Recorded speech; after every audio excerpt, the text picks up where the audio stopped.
Hello everyone, জুম্মা মোবারক সবাইকে।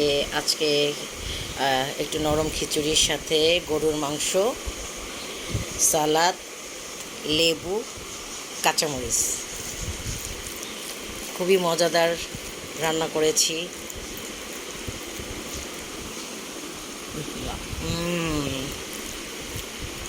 খুবই মজা, খুবই মজা, টেস্টি টেস্টি। আমি হাড্ডির থেকে একটু পিস নিয়ে নিয়েছি, কারণ আমি বেশি মাংস খেতে পছন্দ করি না। একদম গলে গেছে।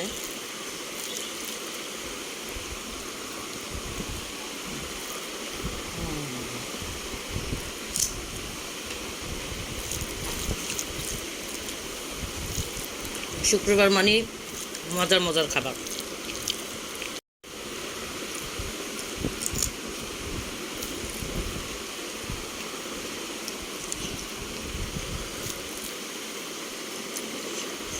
হাড্ডির ভিতরে যে মাংসটা, সেটাও গলে গেছে, একেবারে নরম।